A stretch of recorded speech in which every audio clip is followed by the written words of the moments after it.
اعوذ باللہ من الشیطان اللعین الرجیم بسم اللہ الرحمن الرحیم الحمدللہ رب العالمین وصلی اللہ علی محمد وآلہ الطیبین الطاہرین المعصومین ولعنت الدائم علی اعدائہم اجمعین من الآن الی قیام یوم الدین۔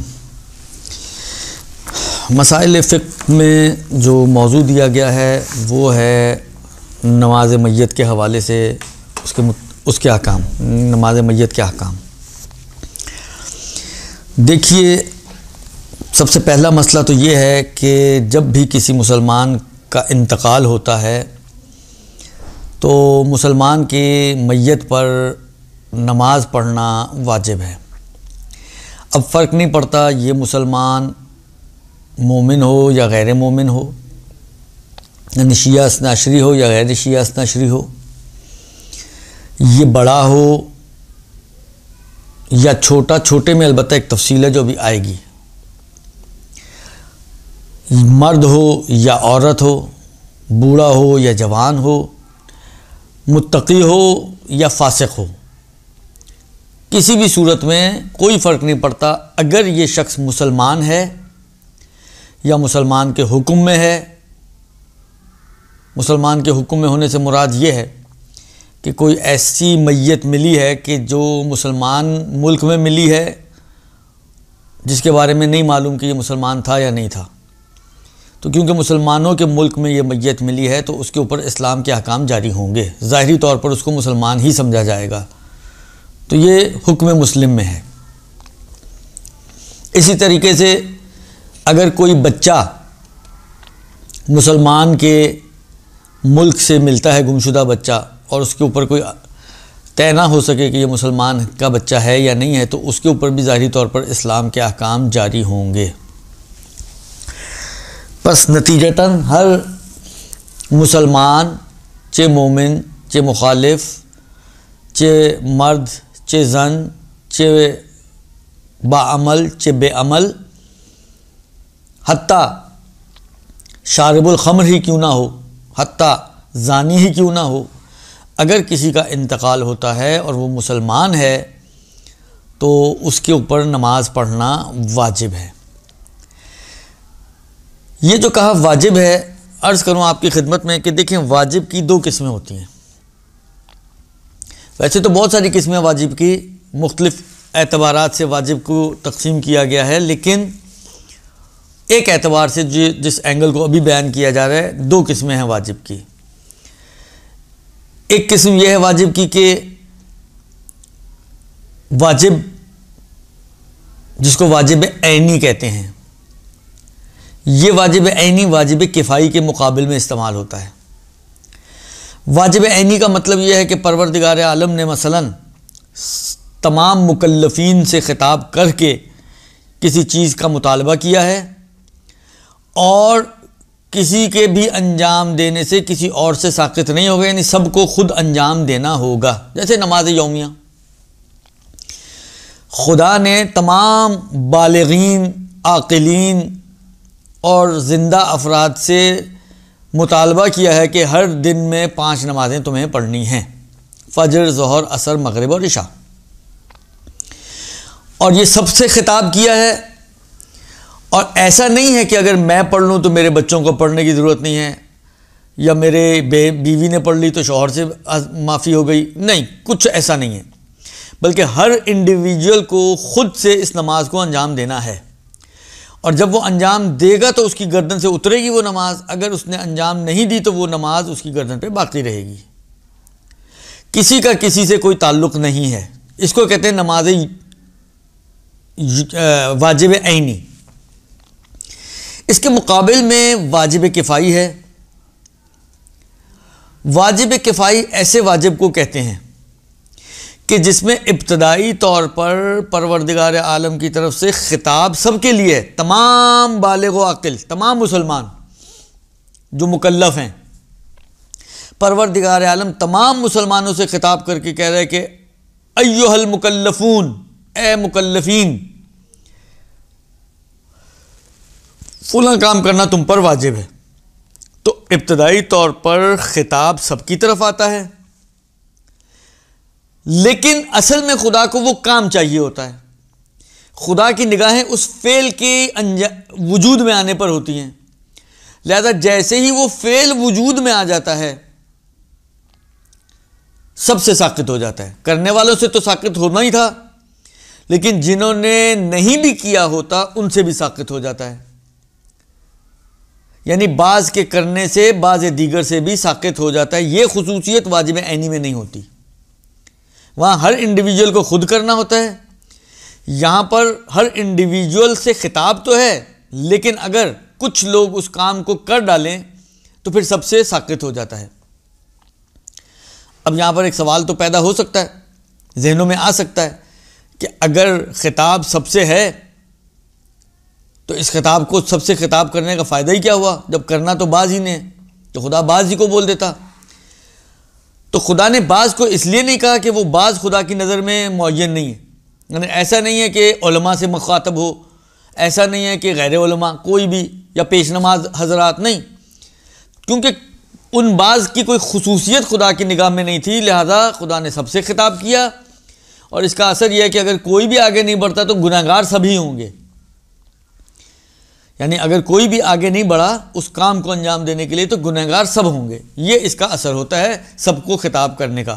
لیکن ہاں اگر بعض آگے بڑھ کے انجام دے دیں تو باقیوں سے ساقط تو ہو جائے گا، لیکن ثواب میں باقی شریک نہیں ہوں گے ان لوگوں کے ساتھ. عمل کا ثواب، عمل کے فوائد انہی بعض کو ملیں گے جنہوں نے اس کام کو انجام دیا ہے.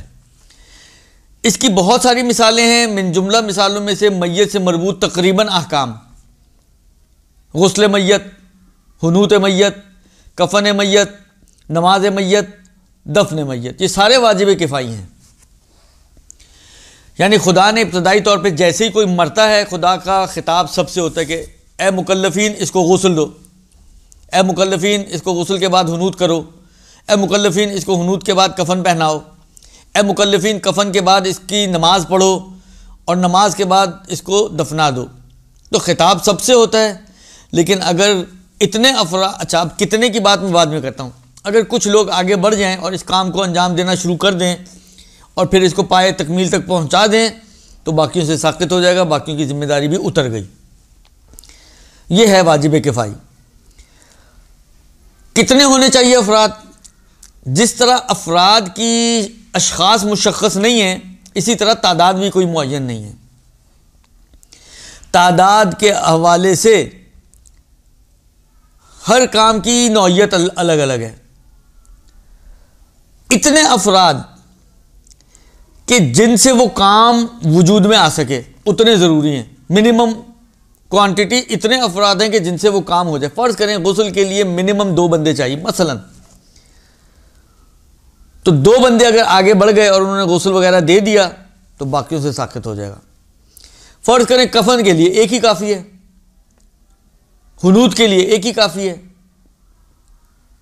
تو اگر ایک بندہ آگے آ گیا تو باقیوں سے ساقط ہو جائے گا. البتہ آگے آنا خالی کافی نہیں، آگے آ کے کام کو پورا کر دیا تو باقیوں سے ساقط ہو جائے گا. اگر یہ آنے والا درمیان میں چھوڑ کے چلا جائے تو پھر سب کی طرف خطاب آ جائے گا کہ اب اس کو مکمل کرو مکمل کرو مکمل کرو. بس نہ افراد معین ہیں نہ تعداد معین ہیں. کام کی نوعیت کے اعتبار سے جتنے افراد چاہیے اور جیسے افراد چاہیے ان کو آگے بڑھنا چاہیے. لہٰذا فرض کریں کہ ابھی ہماری کیونکہ نماز میت میں بحث ہے تو نماز میت بھی اسی واجب کفائی ہے اس کا. یعنی اگر فرض کریں ایک بندے سے نماز میت تو ایک آدمی بھی پڑھ سکتا ہے نا، لہٰذا ایک بندہ آگے بڑھ کے پڑھ دے نماز تو باقیوں سے ساقط ہو جائے گی.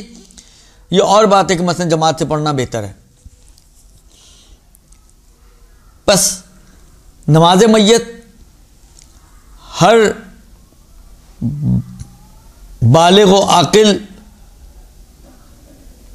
بلکہ ہر بالغ مسلمان پر چاہے وہ کیسا بھی رہا ہو نماز پڑھنا واجب ہے. اب سوال پیدا ہوتا ہے کہ اگر بچہ مر جائے تو آیا اس پر نماز پڑھنا ضروری ہے یا ضروری نہیں ہے؟ منہاج کی ایک عبارت ہے اس میں یوں آیا ہے کہ اگر یہ بچہ نماز کو سمجھتا ہو اور اس کی علامت انہوں نے یوں بیان کی ہے کہ یہ 6 سال کا ہو گیا ہو یعنی 6 سال کا بچہ ان کے حساب سے نماز کو سمجھ سکتا ہے. تو اگر یہ 6 سال کا ہو، جس طرح آپ اردو توضیح وغیرہ میں دیکھیں گے تو 6 سال ہی لکھا ہے، اگر وہ 6 سال کا ہو اور مسلمان ہو یا مسلمان کے حکم میں ہو تو اس پر نماز پڑھنا واجب ہے. بس 6 سال کے بچے میں فتویٰ ہے آغا کا کہ اس پر نماز پڑھنا 6 سال اینڈ ابو. 6 سال سے اگر کم ہے تو اس میں آغا نے یہ قید یہاں پر دی ہے توضیح میں کہ اگر وہ نماز کو سمجھتا تھا لیکن 6 سال سے ابھی کم ہے، مثلا 5.5 سال، پونے 6 سال کا ہے، تو احتیاط واجب یہ ہے کہ اس کی نماز پڑھی جائے. اور اگر وہ اتنا چھوٹا تھا کہ ابھی نماز سمجھتا ہی نہیں تھا تو پھر اس پر نماز پڑھنا واجب نہیں ہے. البتہ رجا کی نیت سے اگر اس کے اوپر نماز پڑھ دی جائے تو اس میں کوئی حرج نہیں ہے. رجائے مطلوبیت جو ان درسوں میں آتے جاتے رہتے ہیں اور فقہ جنہوں نے سنی ہے ان کو اندازہ ہے کہ رجائے مطلوبیت کا مطلب یہ ہے کہ حکم ثابت تو نہیں ہے لیکن ہو سکتا ہے کہ خدا نے چاہا ہو، تو اس امید سے کہ اگر خدا نے چاہا ہے تو ہم پڑھ رہے ہیں. اگر ہی ہے یہ، یعنی کہ اگر خدا کا مطلوب ہے تو ہم پڑھ رہے ہیں، نہیں ہوگا تو ہیچ کچھ نہیں ہوگا، شاید ذکر وغیرہ کرنے کا آپ کو ثواب مل جائے گا، ورنہ نماز آپ کو نقصان نہیں پہنچائے گی کہ اگر خدا کی بارگاہ میں یہ واجب نہ نکلا تو. یہ ہے رجائے مطلوبیت کی نیت. اس کے بعد فرماتے ہیں کہ اگر کوئی بچہ مردہ پیدا ہوا ہے تو اس پہ تو نماز پڑھنا مستحب بھی نہیں ہے، لہذا اس کو جو دوسرے امور اس کے ہیں مردہ پیدا ہونے والے بچے کی کہ اس کو غسل دیا جائے، کفن وغیرہ پہنایا جائے، حنوط وغیرہ کیا جائے اور اس کو دفنا دیا جائے، نماز اس پہ نہیں ہوگی. البتہ یہ کیونکہ بہت مسئلہ پوچھا جاتا ہے اس لیے میں ایک بات یہاں پہ بھی عرض کر دوں کہ اگر بچہ اس سٹیج تک پہنچ چکا ہے کہ اس کے اعضاء وغیرہ بن چکے ہیں، یعنی وہ لوتھڑے وغیرہ کی شکل سے نکل چکا ہے، اگلے مراحل میں داخل ہو چکا ہے، تو اس کو وہ اگر ساقط ہوتا ہے تو پھر اس کے اوپر غسل بھی ہے، اس کا کفن بھی ہے اور اس کا دفن بھی ہے. لیکن اگر لوتھڑے کی شکل میں ہے، مثلا جو ارلی سٹیجز میں سخت ہوتے ہیں، تو اس کو کپڑے میں لپیٹ کے دفن کر دیا جائے، لیکن اس پہ پھر غسل وغیرہ کچھ نہیں ہے. یہ بچے کا مسئلہ ہو گیا. اس کے بعد جو مسئلہ ہے وہ یہ ہے کہ ترتیب کے اعتبار سے دیکھیں، جب کسی شخص کا انتقال ہوتا ہے تو کچھ واجبات تو مرنے سے پہلے کے ہوئی، قبلہ رخ وغیرہ کروانا وغیرہ، تو اس کو بھی وہ ہماری گفتگو میں شامل نہیں ہیں. مرنے کے بعد چند چیزیں ہیں جو اس کی نسبت واجب ہے، جو تقریباً 5 بنتی ہیں. سب سے پہلے اس کو غسل دیا جائے، 3 غسل ہیں. تینوں غسل دینے کے بعد جن میں سے پہلا بیری کے پانی کا، دوسرا کافور کے پانی کا اور تیسرا سادے پانی کا، اس کو کفن پہنایا جائے.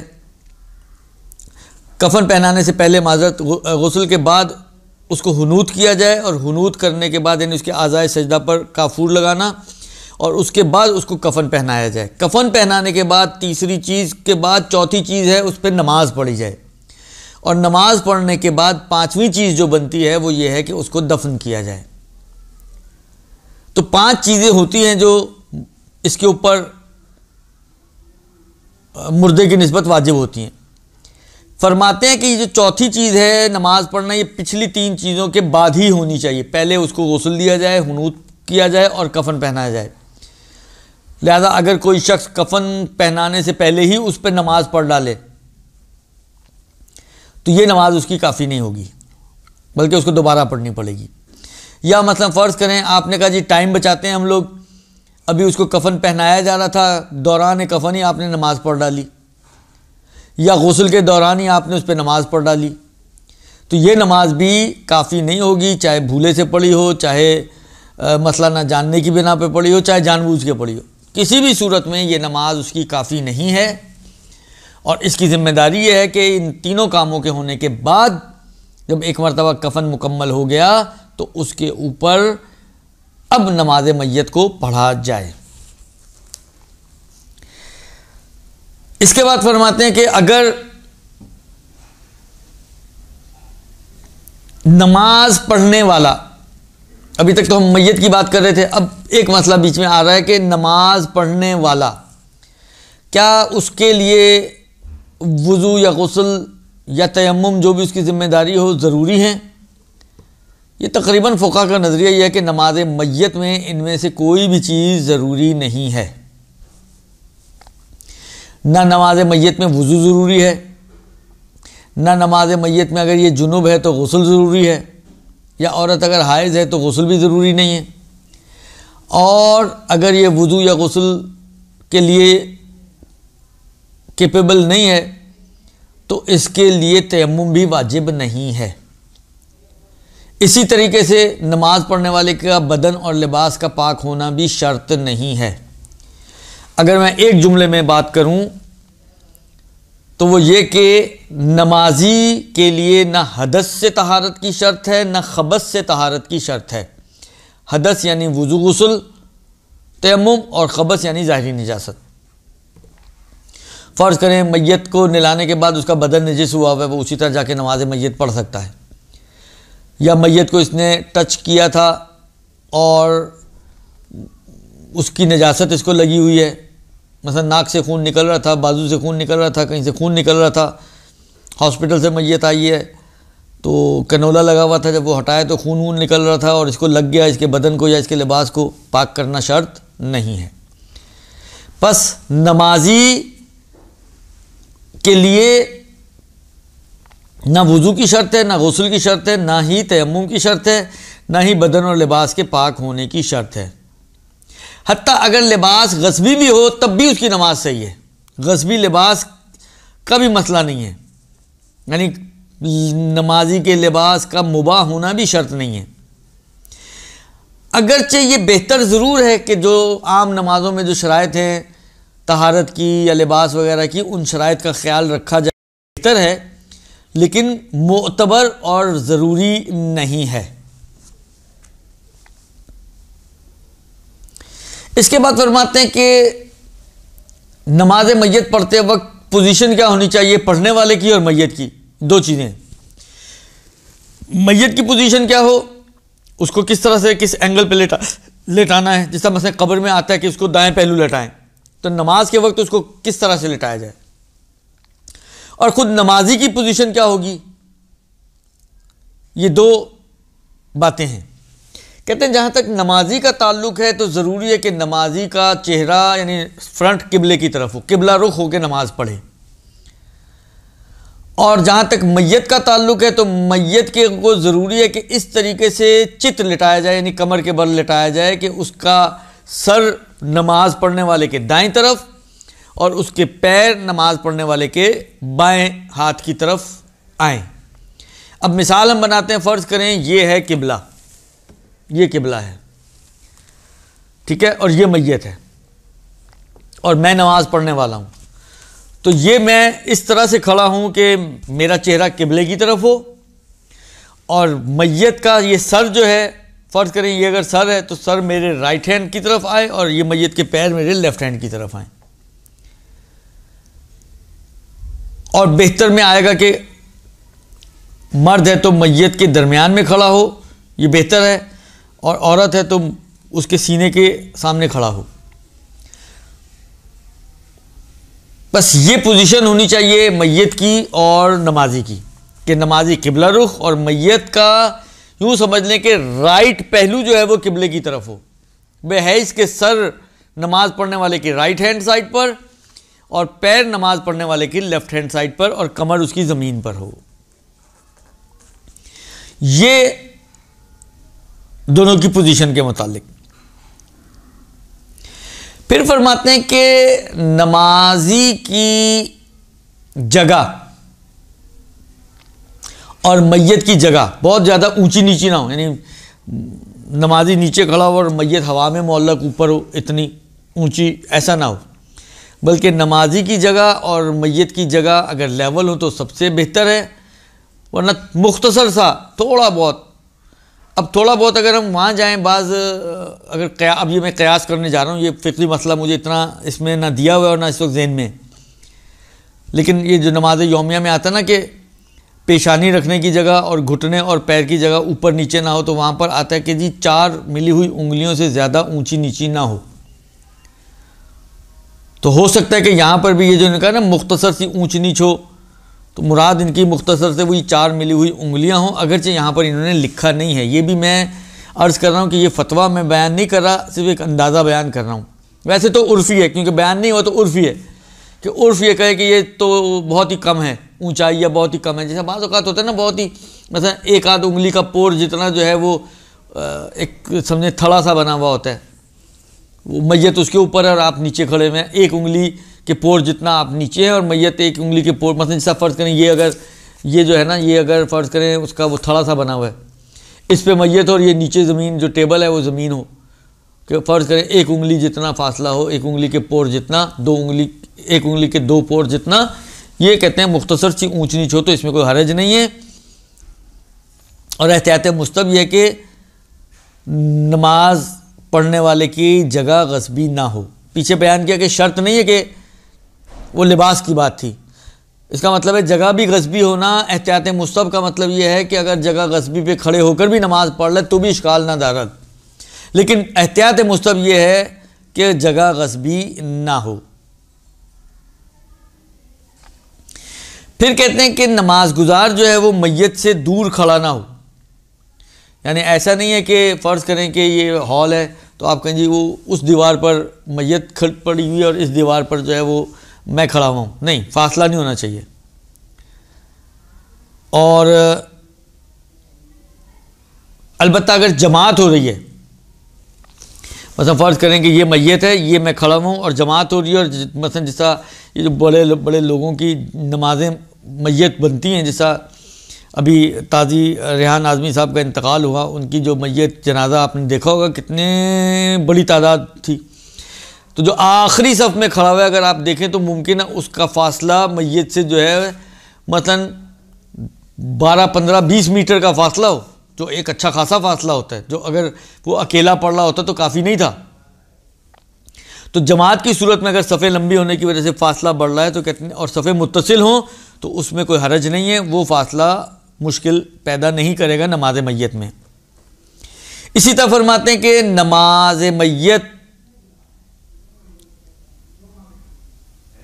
جو پڑھ رہا ہے میت اس کے سامنے ہو، سائیڈ میں نہ ہو.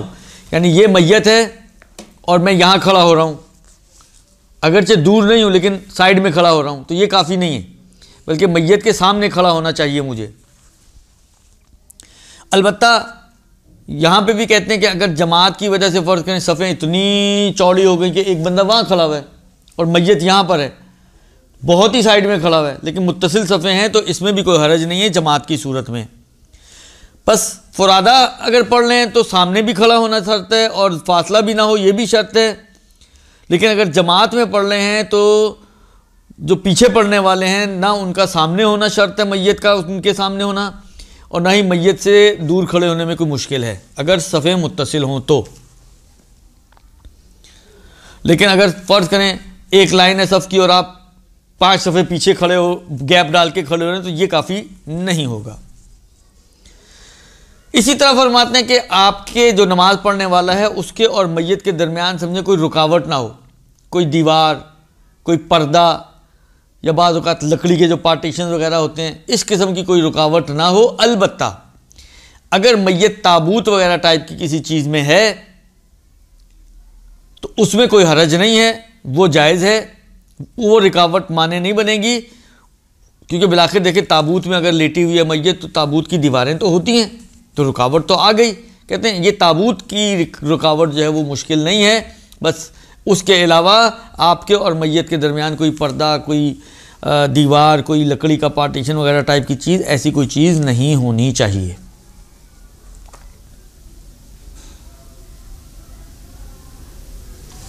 اس کے بعد فرماتے ہیں کہ نماز میت پڑھتے وقت ضروری ہے کہ میت کی شرمگاہ چھپی ہوئی ہو. دیکھیں اگر تو نارمل میت ہے اور اس کو کفن دیا گیا ہے تو پھر تو چھپی ہوئی ہوتی ہے، لیکن اگر فرض کریں کوئی ایسی میت ہے جس کو کفن پہنانا ممکن ہی نہیں ہے تو نماز کے وقت کم سے کم اس کی شرمگاہ کو ڈھانپ دیا جائے چاہے کوئی تختہ رکھ کے، کوئی اینٹ وغیرہ رکھ کے، کوئی بھی چیز رکھ کے، پتے رکھنے پڑیں، کوئی بھی چیز ایسی رکھ دیں کہ جس سے اس کی شرمگاہ چھپ جائے، تو یہ کافی ہو جائے گا نماز کے لیے۔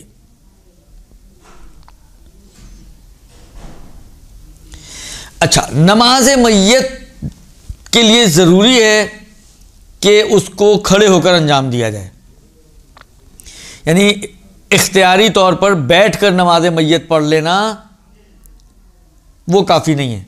فرض کریں مجھے بلایا گیا کسی میت پہ نماز پڑھنے کے لیے، اور میں نارمل نمازیں بھی اپنی بیٹھ کے پڑھتا ہوں کیونکہ زیادہ کھڑا نہیں رہ سکتا، اور میں نے کہا جی میں نماز میت بھی میں بیٹھ کے پڑھا دیتا ہوں، تو یہ کافی نہیں ہے، جبکہ وہاں پہ اطراف میں کتنے سارے ایسے لوگ ہوں کہ جو کھڑے ہو کے نماز پڑھ رہے ہوں۔ تو جب تک کھڑے ہونے والا کوئی مل سکتا ہے اور وہ نماز پڑھ سکتا ہے، اس وقت تک پھر بیٹھ کر نماز پڑھنا کافی نہیں ہوگا۔ ہاں، اگر کوئی کھڑا ہو کر پڑھنے والا نہ ہو، مثلا کسی صحرا میں آپ ہیں اور میت ہیں، اور کوئی دور دور تک کوئی ہے نہیں، کسی کے آنے کا امکان نہیں ہے، اور آپ کھڑے ہو کے پڑھ نہیں سکتے، تو وہاں پر پھر آپ کو بیٹھ کر نماز پڑھنے کی اجازت ہوگی۔ لیکن اختیاری طور پر نماز میت کو بیٹھ کر نہیں پڑھا جا سکتا، لہذا کھڑے ہو کر پڑھی جائے گی، قصد قربت کے ساتھ پڑھی جائے گی، اور نیت کے وقت ضروری ہے کہ معین کرے میت کو، چاہے یوں کہے کہ میں اس میت پہ جو سامنے ہے پڑھی ہے اس پر نماز پڑھتا ہوں قربتاً الی اللہ، یہ بھی کافی ہو جائے گا۔ اچھا، ایک جگہ پر ابھی تک آپ نے دیکھا نہ وضو کی شرط، نہ غسل کی شرط، نہ تیمم کی شرط، نہ بدن کے پاک ہونے کی شرط، نہ لباس کے پاک ہونے کی شرط، نہ کپڑے کے مباح ہونے کی شرط، نہ نمازی کے مکان کے مباح ہونے کی شرط، کوئی بھی شرط نہیں ہے۔ ایک شرط آغا نے لگائی ہے، کہتے ہیں احتیاط، وہ بھی احتیاط کی بنا پر، کہ احتیاط واجب کی بنا پر جس طرح عام نمازوں میں شرط ہے کہ آپ کا بدن سکون کی حالت میں ہو، ہلتے ہوئے نماز نہ پڑھیں، احتیاط واجب یہ ہے کہ نماز میت میں بھی اس استقرار اور حالت سکون کو لحاظ رکھیں، اور آپ کا بدن ہلتا ہوا نہ ہو نماز پڑھتے وقت۔ لہذا نماز پڑھتے وقت ضروری ہے کہ بدن سکون کی حالت میں ہو، احتیاط واجب کی بنا پر۔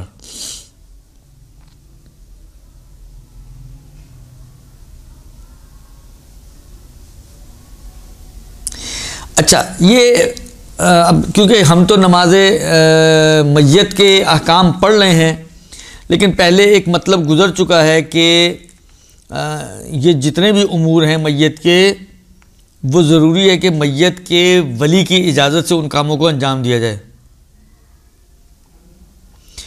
اور وہاں پر یہ مسئلہ پہلے آپ کو بیان، اب مجھے نہیں پتا آپ نے پہلے وہ پچھلے مسائل سیکھے ہیں نہیں سیکھے ہیں، لیکن چلیں بات آئیے تو میں عرض کر دیتا ہوں کہ شوہر والی جو عورت ہے اس کا ولی تو اس کا شوہر ہے، اور زن و شوہر کے علاوہ، یعنی شوہردار عورت کے علاوہ باقی جتنی بھی صورتیں بنتی ہیں ان میں جو وارث ہیں وہ ولی میت ہیں، اسی ترتیب کے حساب سے کہ جو وراثت کے باب میں آتی ہے، کہ پہلے مرحلے میں باپ، ماں اور میت کی اولادیں آتی ہیں، تو یہاں پر پہلے یہ وارث ہیں، اگر ان میں سے کوئی ہے تو ان سے اجازت لینی پڑے گی، اگر ان میں سے کوئی نہیں ہے تو پھر دوسرے طبقے کے جو وارث بنتے ہیں وہ وارث بنیں گے، اور ان میں سے کوئی نہ ہو تو جو تیسرے طبقے کے وارث ہیں وہ وارث بنیں گے۔ اور ہر طبقے میں مرد عورتوں پر مقدم ہے، یعنی ماں اور باپ میں سے اگر باپ زندہ ہے اور ماں بھی زندہ ہے تو باپ مقدم ہے، یعنی باپ سے اجازت لی جائے گی، پھر ماں سے اجازت لینے کی ضرورت نہیں ہے۔ البتہ باپ مقدم ہو بیٹوں پر، مثلا مرنے والی جو ہے وہ عورت ہے، اس کی اولادیں بھی موجود ہیں، بیٹے بھی موجود ہیں، اور اس کا شوہر فرض کریں موجود نہیں ہے لیکن باپ موجود ہے، تو یا مرنے والا جو ہے وہ لڑکا ہے، مرد ہے، تو اس کا باپ بھی ہے اور اس کی بیٹے بھی ہیں، تو ایسی صورت میں آیا باپ مقدم ہے بیٹوں پر طبقہ اول میں، طبقہ دوم میں جو اجداد ہیں وہ بھائیوں پر مقدم ہوں، اور طبقہ سوم میں چچا وغیرہ جو ہیں وہ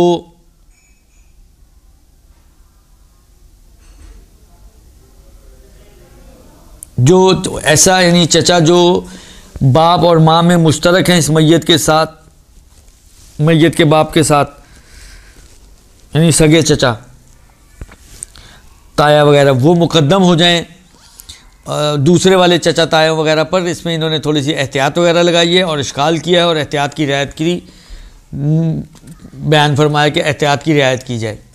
اعلیٰ ابھی ہم تفصیلوں میں نہیں جاتے، لیکن بہرحال کہتے ہیں کہ میت نے اگر کوئی وصیت کی ہے، یہ اس مسئلے کے لیے یہ ساری تفصیل میں نے دی کہ اگر میت نے کسی خاص شخص کے لیے وصیت کی ہے کہ میرا مثلاً فرض کریں میری نماز جنازہ آغائے ایکس پڑھائیں، تو اب ایکس کو کیونکہ میت نے خود اس کو معین کیا ہے، تو ایکس کے لیے ضروری نہیں ہے کہ وہ میت کے وارثوں سے اجازت لے اور میت کے ولی سے اجازت لے اور پھر اس کے اوپر نماز پڑھائے۔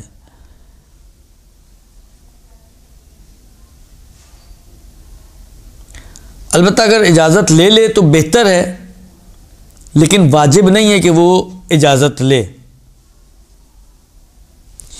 اس کے بعد انہوں نے فرمایا کہ بعض فقہا کی نظر میں کچھ چیزیں مکروہ ہیں، ان میں سے ایک یہ ہے کہ ایک میت پر کئی نمازیں پڑھنا وہ مکروہ ہے۔ مثلا ایک میت پہ سمجھیں ایک سے زیادہ نماز پڑھنا مکروہ ہے، لیکن آغا سیستانی کہتے ہیں کہ ہماری نظر میں یہ کراہیت ثابت نہیں ہے۔ البتہ اگر میت اہل علم اور اہل تقوی کی ہے تو اس میں پھر کوئی اشکال نہیں ہے کہ مکروہ نہیں ہے، یعنی اگر کسی عالم و متقی کی میت ہے اور اس پہ فرض کریں ایک سے زیادہ مرتبہ، یعنی رش اتنا زیادہ ہے، فرض کریں جہاں منعقد کی گئی ہے، بعض اوقات ہوتا ہے جگہ چھوٹی ہے، یہ لوگ مسلسل آ رہے ہیں، ایک نماز ختم ہوئی دوسری پڑھ لیں، دوسری ختم ہوئی تیسری پڑھ لیں، اس میں تو قطعاً کراہیت نہیں ہے۔ اما باقی موارد میں بھی بعض فقہا نے کراہیت کا کہا ہے، لیکن آقا کی نظر میں ثابت نہیں ہے۔ اس کے بعد فرماتے ہیں کہ اگر میت کو جان بوجھ کر یا بھولے سے یا کسی عذر کی وجہ سے بغیر نماز پڑھے دفن کر دیا جائے، یا دفن کرنے کے بعد پتہ چلے کہ جو نماز پڑھی گئی تھی وہ نماز باطل تھی، تو کہتے ہیں کہ نماز پڑھنے کے لیے میت کی قبر کو کھولنا جائز نہیں ہے، یعنی نبش قبر کے موارد میں یہ والا مورد شامل نہیں ہے۔ البتہ کہتے ہیں کہ جب تک میت موجود ہے، اس کا جسم بکھرا نہیں، تو اس وقت تک قبر پہ کھڑے ہو کر رجا کی نیت سے انہی شرائط کے مطابق جو نماز میت کی شرائط ہیں اس کی قبر پر نماز پڑھنے میں کوئی حرج نہیں ہے۔ یعنی اب یہ نہیں ہو سکتا کہ آپ کہیں چلیں قبر پہ پڑھنے، میں گھر پہ ہی پڑھ دیتا ہوں، اس کے لیے نہیں، اس کی قبر پہ جا کے سامنے کھڑے ہو کر بغیر کسی حائل اور رکاوٹ کے وہ جتنی بھی باتیں ابھی پیچھے بیان کی ان جن میں سے جو خیال رکھنا ممکن ہے ان سب کا خیال رکھتے ہوئے اس کے اوپر نماز پڑھی جائے گی رجا کی نیت سے۔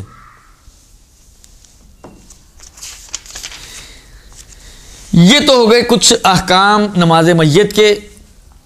اس کے بعد فرماتے ہیں کہ نماز میت کا جو طریقہ ہے اس میں فرماتے ہیں کہ 5 تکبیریں ہیں نماز میت کی۔ اچھا، نماز میت کے 2 طریقے ہیں، ایک مختصر طریقہ، ایک طولانی طریقہ۔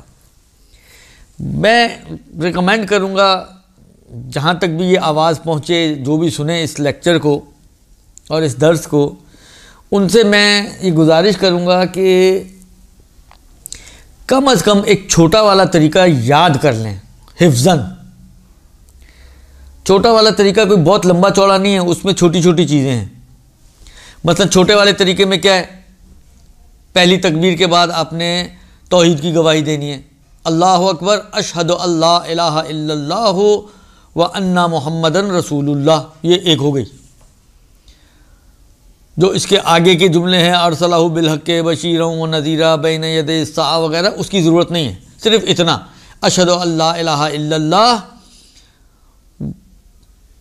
وحدہ لا شریک لہ وان محمدن عبدہ ورسولہ۔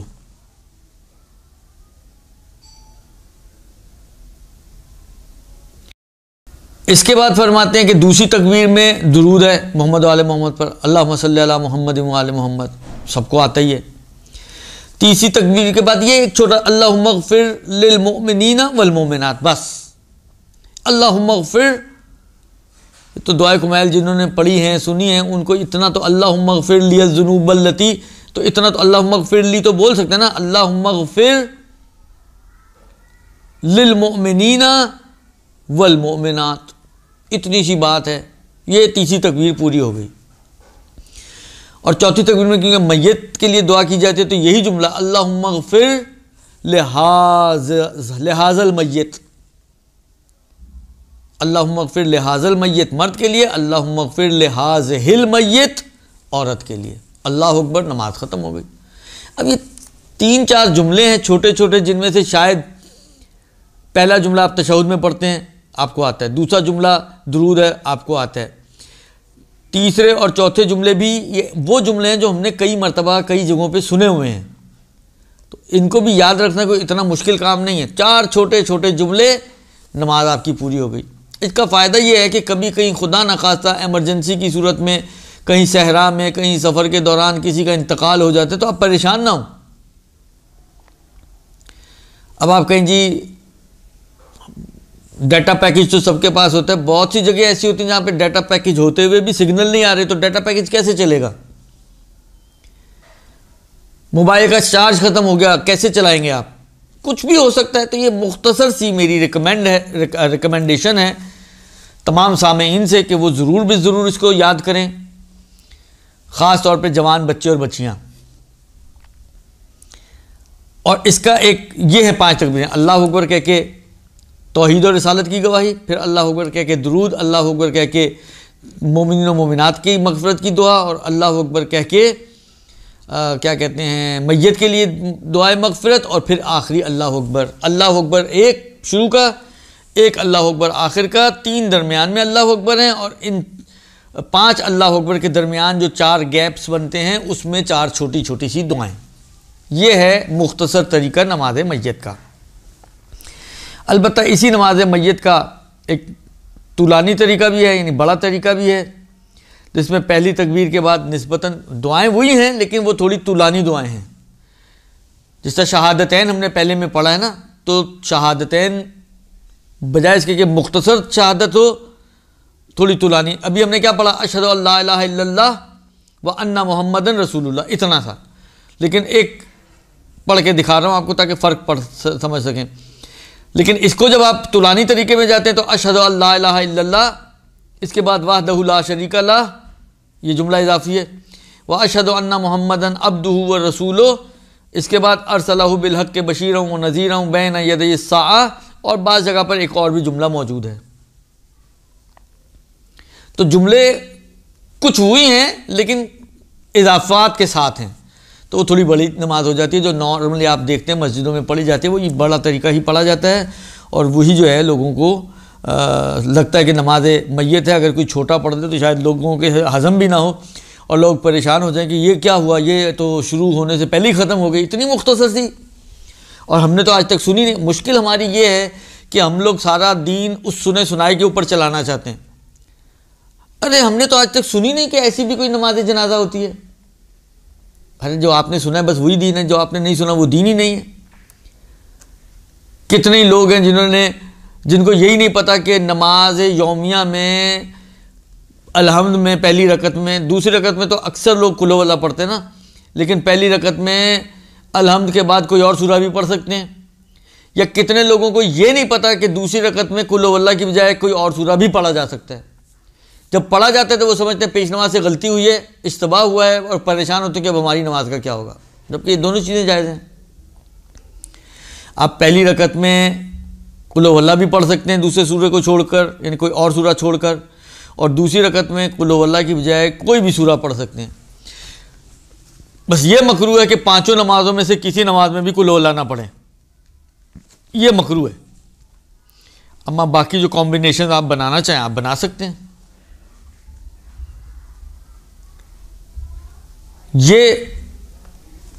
یہ والا مسئلہ کہ نماز میت میں ایک بڑا طریقہ بھی ہے، اور اس بڑے طریقے کے مطابق بھی نماز پڑھی جا سکتی ہے، جو عام طور پہ رائج ہے، جس کو طریقہ میں اس لیے نہیں پڑھ رہا ہوں کہ یہ آپ کی توضیح المسائل میں موجود ہے، وہاں پہ آپ جا کے دیکھ سکتے ہیں۔ مسئلہ نمبر جو میرے پاس کتاب ہے اس کے حساب سے 597 میں اس میں شروع میں مختصر طریقہ دیا، بعد میں بڑا طریقہ دیا ہے۔ اس کے بعد ایک مسئلہ جو نماز کے حوالے سے ہے، یہی کہ نماز میت کی جو تکبیرات اور دعائیں ہیں ان کے اندر موالات ہونا چاہیے، یعنی اتنی بریکیں ڈال کے یا اتنے فاصلے سے نہ پڑھا جائے کہ عرف کہے کہ یہ تو تسلسل ہی نہیں ہے، ان میں تسلسل کے ساتھ پڑھنی ہے، یہ ضروری ہے۔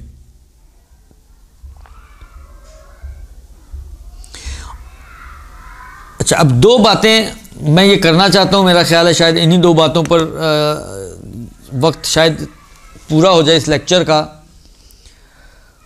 اور وہ دو باتیں یہ ہیں کہ پہلی تو یہ کہ دیکھیں جو عام نماز جماعت آپ پڑھتے ہیں تو اس میں جب تک پیش نماز کھڑے ہو کر الحمد و سورہ پڑھ رہا ہوتا ہے تو الحمد و سورہ آپ کو نہیں پڑھنا ہوتا، یہاں پر ایسا کچھ نہیں ہے۔ یہاں پر نماز جماعت میں بھی اگر آپ کھڑے ہو رہے ہیں، نماز میت کو جماعت سے بھی پڑھ رہے ہیں، تو آپ کے لیے ضروری ہے کہ پیش نماز جو پڑھ رہا ہے وہ ساری باتیں آپ بھی پڑھیں۔ آپ وہ دعائیں اور اذکار پڑھیں گے تو آپ کو نماز جماعت کا ثواب ملے گا، یا تب آپ کی نماز جماعت کہلائے گا کہ آپ نے بھی نماز جماعت پڑھی ہے، نماز میت پڑھی ہے۔ اگر آپ صرف کھڑے ہو کر خاموشی سے سن رہے ہیں اور خود پڑھ نہیں رہے ہیں تو آپ کی نماز جماعت بہرحال نماز میت نہیں بنے گی۔ پیش نماز تو پڑھ ہی رہنا تو کافی تو ہو ہی جائے گا، لیکن آپ کہیں کہ جی ہم نے بھی نماز میت پڑھی ہے تو آپ نے نہیں پڑھی، یہ ایک چیز۔ پس نماز میت کے تکبیرات اور اذکار پیچھے کھڑے ہوئے تمام مامومین اور مقتدین کے لیے ضروری ہے کہ وہ بھی اس کو پڑھیں۔ اب پڑھنے کے لیے کوئی کارڈ ہے، جیسا بہت سی مسجدوں میں کارڈ اب بانٹنے شروع کر دیے انہوں نے، کارڈ پہ لکھی ہوئی ہے پیش نماز پڑھ رہا ہوتا ہے، لوگ کارڈ دیکھ کے پڑھ رہے ہوتے ہیں، کوئی حرج نہیں ہے، پڑھ سکتے ہیں۔ آپ نے موبائل میں سیو کی ہوئی ہے، کوئی بات نہیں، حرج نہیں ہے، کھول کے پڑھ سکتے ہیں۔ پیش نماز مائک اچھا ہے، سسٹم اچھا ہے، وہ پڑھ رہا ہے اونچی آواز میں، آپ تک آواز آ رہی ہے، آپ اس کو فالو کر رہے ہیں، کوئی حرج نہیں ہے، یہ بھی ہو سکتا ہے۔ بس کسی بھی طریقے سے، چاہے دیکھ کے، چاہے سن کر، چاہے فالو کرتے ہوئے آپ اگر یہ پڑھ لیں تو یہ کافی ہے، اور آپ کی بھی نماز میت ہو جائے گی۔ یہ تو ہو گئی ایک بات۔ دوسری بات یہ ہے کہ آیا نماز، دیکھیں میں پہلی جو شہادت ہے، پہلی تکبیر کے بعد جو دعا پڑھی جاتی ہے وہ میں نے بھی پڑھی بھی آپ کے سامنے، میں ایک دفعہ دوبارہ پڑھ رہا ہوں۔ اب جہاں تک میرا ذہن اس وقت کام کر رہا ہے، یہ وہ دعائیں ہیں کہ جو شاید وارد ہوئی ہیں، تازہ میں نہیں دیکھا، مجھے خیال نہیں آیا، لیکن یہ ہے کہ ظاہراً یہ دعائیں آئی ہیں، اور وہ یہ ہے کہ اشہد ان لا الہ الا اللہ وحدہ لا شریک لہ واشہد ان محمدا عبدہ ورسولہ ارسلہ بالحق بشیرا ونذیرا بین یدی الساعہ۔ ختم ہو گئی، یہ تکبیر ختم ہو گئی۔ اگر تھوڑی دیر کے لیے ہم یہ فرض کر لیں، اگر یہ واقعی ایسا ہی ہے جو میرے ذہن میں ہے کہ یہ روایت میں وارد ہوئی ہے یہ تکبیر کہ اس طرح سے پڑھو، تو امام علیہ السلام نے تو یہاں پر امیر المومنین کی ولایت کی یا جناب زہرا کی حجیت کی یا باقی معصومین کی ولایت کی کوئی گواہی نہیں دی۔ اگر یہ وارد ہوئی ہے تو اس میں تو ایسی کوئی چیز نہیں آئی۔ دیکھیں ہم بعض اوقات بعض چیزوں کو رائج تو کر لیتے ہیں، لیکن اس کے عواقب سے بے خبر ہوتے ہیں کہ اس کے نتیجے آگے جا کے کیا ہوں گے۔ ابھی بھی مشکلات ہوتی ہیں، لیکن کیونکہ ابھی رائج نہیں ہوئی اس لیے مشکل نسبتاً تھوڑی کم ہے۔ آپ اگر ایک ایسی چیز، میں نے ایک آغا سیستانی کے دفتر والے ہیں آغا، ان سے میں نے یہ سوال کیا تھا کہ بھئی یہ رائج نہیں ہے ہمارے معاشرے میں، اس کو رواج دینا کیسا ہے، شہادت امیر المومنین یا ائمہ کی شہادت کو؟ تو انہوں نے ایک چھوٹا سا ایک لائن کا بلکہ آدھی لائن کا جواب دیا کہ وارد نہ شدہ است، یہ روایتوں میں ذکر نہیں ہوا۔ تو امیر المومنین کی ولایت کا درد ہمیں زیادہ ہے یا ائمہ کو زیادہ ہونا چاہیے تھا؟ پوری کربلا ولایت امیر المومنین کو بچانے کے لیے تھی. امام اپنی جان دے رہے ہیں. بی بی زہرا کے اوپر جو مصائب آئے ہیں وہ سب ولایت کو بچانے کے سلسلے میں آئے ہیں. جب وہ جو صاحبان ولایت ہیں, جو ولایت کو بچانے میں ہم سے اولا اور افضل ہیں, جب انہوں نے بیان نہیں کیا اور انہوں نے اس کو تذکرہ نہیں کیا, تو ہمیں اور آپ کو ان سے آگے بڑھنے کا شوق کیا ہے؟ ہم کیوں ان سے آگے بڑھیں؟ ہم وہ امام ہیں اور ہم ماموم ہیں, تو امام سے آگے ماموم کا ہونا کبھی بھی اچھا نہیں ہوتا. حتیٰ نماز جماعت میں بھی اگر ماموم امام سے آگے کھڑا ہو جائے اس کی نماز باطل ہو جاتی ہے. ہم ویسے تو کہتے ہیں کہ جی ہم ائمہ کے ماننے والے ہیں, تو جب ہم ائمہ کے ماننے والے ہیں تو ائمہ کی بات پر عمل کیوں نہیں کرتے؟ جتنا انہوں نے بتایا اتنا پڑھ لیں. پتہ نہیں ہم لوگوں کو کیا شوق ہے, دعائے کمیل پڑھنے بیٹھتے ہیں, یا رب یا رب یا رب. مولا نے 3 دفعہ کہا, ہم 9 دفعہ پڑھتے ہیں. ارے بھائی, اگر 9 دفعہ پڑھنا اچھا ہوتا یا ضروری ہوتا یا مناسب ہوتا تو امیر المومنین جو 3 دفعہ پڑھ رہے ہیں تو 3 کو 9 بھی تو کر سکتے تھے نا. دیکھیں, جہاں پر ہے تکرار وہاں پر کہا ہے نا, آپ زیارت عاشورہ پڑھتے ہیں, وہاں پر امام نے فرمایا نا کہ یہ 100 مرتبہ پڑھنا ہے, یہ بھی 100 مرتبہ پڑھنا ہے, بتایا نا وہاں پر. اچھا, کمال ہمارا ہم لوگوں کا یہ ہے, جہاں پر انہوں نے بتایا ہے کہ تکرار کرو, مثلا 100 مرتبہ پڑھو, وہاں ڈھونڈتے ہیں آگا کوئی یہ ہلکا نہیں ہو سکتا, 100 تو بہت زیادہ ہوتے ہیں, تھوڑا کم ہو جائے, کوئی 3 دفعہ پڑھ لیں تو کام چلا لیں. وہاں پہ کتنی جگہ آپ نے دیکھا ہوگا, کوئی 3 دفعہ پڑھ کے آگے بڑھ جاتے ہیں, کہیں پہ 10 دفعہ پڑھتے ہیں آگے بڑھ جاتے ہیں. وہاں پر کمی کی طرف جا رہے ہوتے ہیں. جہاں پہ امام نے بولا ہے وہاں پہ کم ڈھونڈ رہے ہوتے ہیں, جہاں پہ نہیں بولا وہاں اپنے پاس سے ڈال رہے ہوتے ہیں. یہ تو مجھے واقعی تعجب کی بات نہیں ہے, آپ لوگوں کو تعجب نہیں ہوتا اس بات پر, اس سوچ پر؟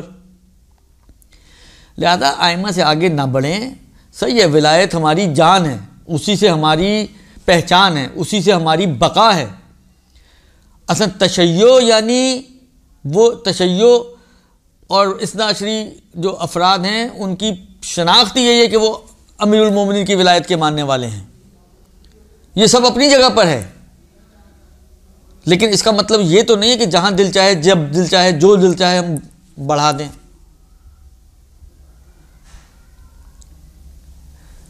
پھر یہ ہے کہ اگر آج ہم بڑھا دیں گے تو کل کہیں گے دیکھیں یہ بھی تو نماز ہے نا, تو نماز یومیہ میں کیوں نہ بڑھائیں, یہ بھی تو نماز ہی ہے. آپ کہتے تو ہیں نماز میت.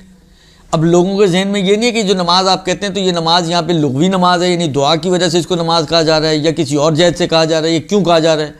لیکن عوام تو عوام ہے نا, اور کھیلنے والے انہی چیزوں سے کھیلتے ہیں, کھیلنے والے انہی چیزوں سے کھیلتے ہیں.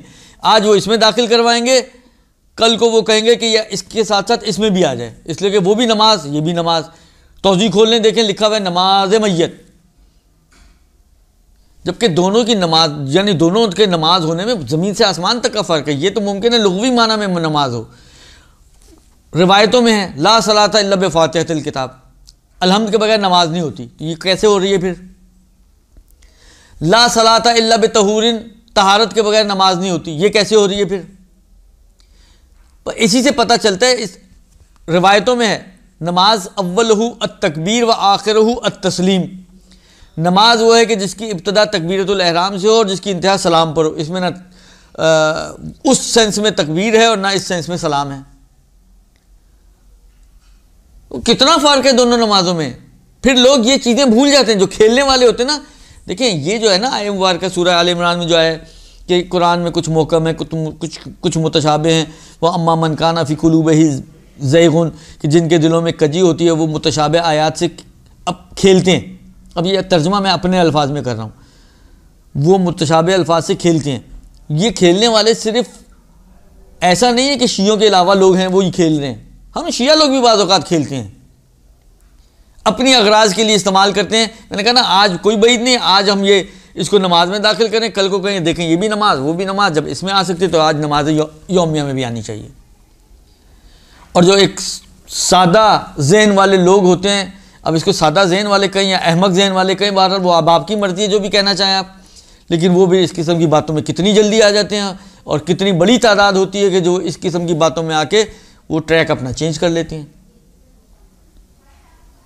لہذا مناسب تو یہی ہے کہ جس طرح وارد ہوا ہے، اگر یہ روایتوں میں وارد ہوئی ہیں دعائیں تو جس طرح وارد ہوئی ہیں ان کو اسی طرح انجام دیا جائے، اتنا ہی رکھا جائے، اپنے پاس سے اس کو اضافہ نہ کیا جائے۔ اگرچہ پھر بول رہا ہوں، اگرچہ فقہی اعتبار سے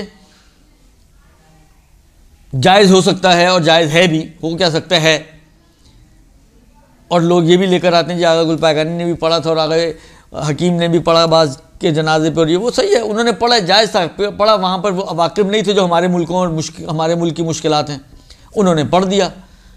لیکن بہرحال اب میں کوئی حتمی رائے نہیں دے رہا ہوں کہ رائج کرنا چاہیے نہیں کرنا چاہیے، لیکن بالآخر مشکلات اپنی جگہ پر ہیں اور پرابلمز اپنی جگہ پر باقی رہیں گی اگر یہ چیزیں ہم نے ان کا خیال نہ رکھا تو۔